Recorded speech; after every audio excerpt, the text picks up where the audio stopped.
This channel is for documentary and educational purposes only, nothing for sale or trade. You must be over the age of 18 to continue. Good afternoon, worldwide fam. This is your boy, it's the Dragon Growth 420. As everybody knows, I had an issue to deal with. How we deal with things is, I think, is slightly different to different growers.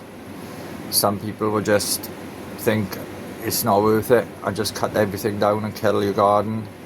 Others will hopefully find help, and others will certainly have a go to save their garden, at least have a go. I'm one of those people. I couldn't go off the advice of some growers. They thought they seen something that wasn't actually there, so it's easily mistake done. But for God's sake, have a go. Don't just if you got the means to kill your garden and you can just fire straight back up after a good clean, that's amazing, that's brilliant. But not everybody can, so we just have to deal with it whatever way we can, and this is the way I deal with it. So what I've done is I made a wash up, done a bit of homework. I made a wash up to wash the underside of the leaves, because I am 3 weeks in flower, 3 and a bit now. So what people thought they seen was spider mites. I have not seen any webbing. I know exactly where this problem come from. I brought this problem to the tent by bringing some flowers in from a nursery. It's an unwritten rule. You should never fetch outside in, and I did that, and I got to pay the consequences. But I am not one of those people that's just going to kill a garden because somebody said they thought they seen spider mites. It's not that easy to see by the naked eye, but they were adamant I had spider mites, and I knew I hadn't. I've had them before, and I knew I haven't got them. So fingers crossed. I want to it is a battle. It's not a nice thing to have. Even I got thrips, and they are not nice to have. You know, I got damage, but there is ways, there is means, and there is solutions to get around stuff other than actually killing your garden. That's the last resort. Do not. Somebody tells you to kill your garden, give it another week. Trust me, give it another week and have a go in that week. Find out the solution, find out the remedy, find out. They are out there. Thrips haven't just come along with cannabis. Thrips have been around for years and will be around for years more. If you haven't had them, you're lucky. You can carry them in from outdoors, you can carry anything. You can take a clone off a friend and they could have it, you're infested. But don't think it's the end of the world, because it isn't. So please, that's one advice that if you get off the community, it's great advice if it's possible, but it's not always possible. So the best advice is to have a go. At least give yourself a fighting chance, because now I've got a garden now that I've saved, rather than a garden that I killed and put myself weeks or even months back. So I always appreciate the community, I always appreciate their help, but this one I'm pissed off about, because it was too easy to just jump on and say, oh look, kill your garden, blah blah blah, and then the remedies were thrown in later after my head was fried. So as a community, let's do it a little bit different, guys. Reach out. If somebody's reaching out, if you can see somebody's got a problem, it's not kill your garden and then come up with remedies. No, that's not how I watch. Not watch and grow. That's just not fair. You've got to have a go. So anyway, that's enough talking from me. This is how I've done it. So on Thursday, after the Monday that everybody thought there was spider mite, which is, and it's acceptable, it's TV, it's not quite, I can't see by the naked eye, so it's not possible to see the exact problem through the TV. So I added nematodes as soil soak, for the gnats.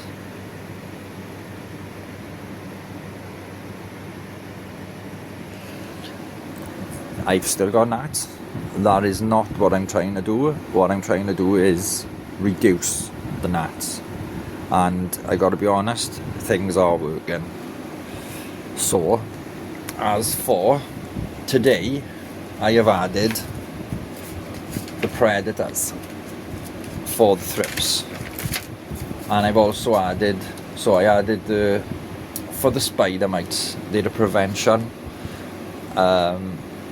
I've added the Californicus predators, and that's the yellow.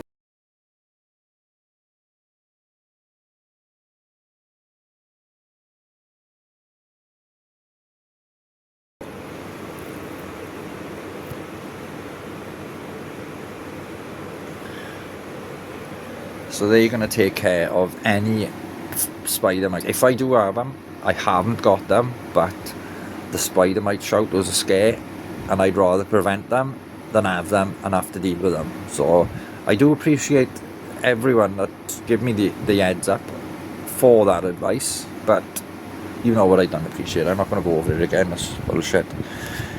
I also added the Swerskis,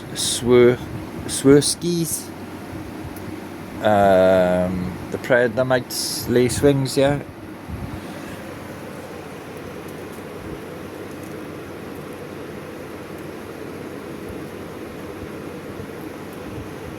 I got 5 of those, and I got 10 of the spider mites.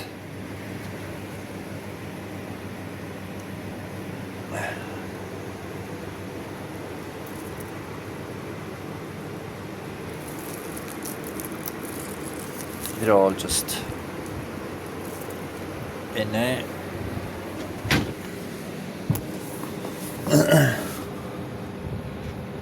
And I've also hung a few in here. I got a spider mite under there. I got one of each in here. So that's what it is, guys. Don't, please, look, this has been hanging for over a week. Come on. You can take care of it, like, it's not impossible. And, you know, at the end of the day, you can't go cutting your garden down and killing things off before you have a go. It's just a dull thing to do. So there we go. That's my way of dealing with whatever, having a go. If you like this sort of thing, hit the subscribe, and I'll keep you updated. I'll probably just do a weekly update on this actual thing and keep it like a pest control, IPM, it's pest management. So being in flower, I don't use sprays and stuff. I'm fully organic, so it's living soil. I'm not messing around. It's got to be predator mites. It's got to be no sprays. Like I say, I did do a leaf wash just to follow some guidelines. Basically, it wouldn't harm. I was only 3 weeks in flower, so what I did before I done the massive defoul, I just give it a quick wash on all the undersides of all the leaves, kept it away from all the buds as best I could. Again, it was week 3, so it wasn't so dramatic. Lucky for me on that score. But anyhow, this is your boy, Dragon Grows 420. Always remember, fight is never over until it's over. Love you, fam. Peace.